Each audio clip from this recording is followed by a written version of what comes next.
చిలకలూరుపేట మండలం అకాల వర్షాలు తుఫాన్ల వల్ల నష్టపోయిన రైతులను ప్రభుత్వం తక్షణమే ఆదుకోవాలని వారికి న్యాయమైన నష్టపరిహారం అందించాలని వైఎస్ఆర్ కాంగ్రెస్ పార్టీ మాజీ మంత్రి చిలకలూరుపేట నియోజకవర్గ ఇన్ఛార్జ్ విడుదల రజని డిమాండ్ చేశారు. ఆమె రైతులను సందర్శించి దెబ్బతిన్న మొక్కజొన్న పంటను పరిశీలించారు. రైతులు పండించిన మొక్కజొన్న పంట పూర్తిగా దెబ్బతిని మొలకెత్తిన కంకులను ఆమెకు చూపించారు. ఆ పంట పొలాల్లో ఆ నీళ్లు కనుక నిలవుంటే వాటిని మోటార్లు పెట్టి తీసేయడమా లేదా వాటిని ఇరిగేషన్ డిపార్ట్మెంట్తో కూడా మాట్లాడి ఆ వాటర్ అంతా కూడా డైవర్ట్ చేసేందుకు ఛానల్స్ ఎలా ప్లాన్ చేస్తారో చేసి ఇమీడియట్గా ఆ వాటర్ నిలిచినటువంటి వాటర్ కూడా ఆ పంట పొలాల నుంచి క్లియర్ చేసేటువంటి ఇమీడియట్ మెజర్స్ తీసుకోమని చెప్తా ఉన్నాము. అలాగే ఎలక్ట్రిసిటీకి సంబంధించి కూడా ఇబ్బందులు ఉన్నాయి. ఆ ఎలక్ట్రిసిటీకి లైన్లకు సంబంధించి కావచ్చు, ఇక నియోజకవర్గానికి సంబంధించినటువంటి డ్రైన్ల గురించి కావచ్చు, డ్రైనేజ్ వాటర్ గురించి కావచ్చు, ఇక రోడ్లకు సంబంధించినటువంటి ఇష్యూస్ కావచ్చు, రహదారుల మీద వాటర్ అంతా నిలిచిపోయినటువంటి పరిస్థితుల్లో వాటి క్లియరెన్స్కి సంబంధించి బేసిక్గా డీవాటరింగ్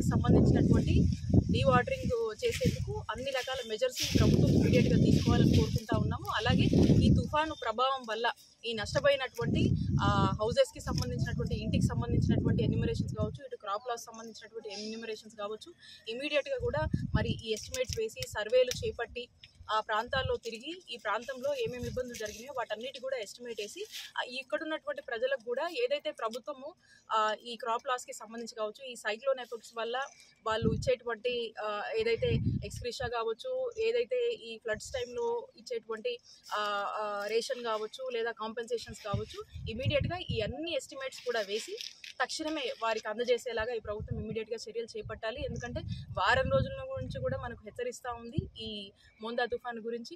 అయినా కూడా అధికారులు సరైన ఇన్ఫర్మేషను లేదా అవేర్నెస్ కల్పించకపోవడం వల్ల కూడా ఎక్కువ శాతం నియోజకవర్గంలో నష్టం జరిగిందని మనం చెప్పుకోవచ్చు. కాబట్టి ఈ నష్టాన్ని పూర్తిగా కూడా చేసేందుకు తక్షణమే అధికారులు అన్ని చర్యలు చేపట్టి అన్ని సర్వేలు తొందరగా కంప్లీట్ చేసి రైతు పక్షాన రైతుకు మేలు చేసేందుకు, రైతు నష్టపరిహారం ఇచ్చేందుకు నిలబడి వీళ్ళందరినీ కూడా ఆదుకోవాల్సిందిగా మేమంతా కూడా ఈ ప్రభుత్వాన్ని డిమాండ్ చేస్తూ ఉన్నాము.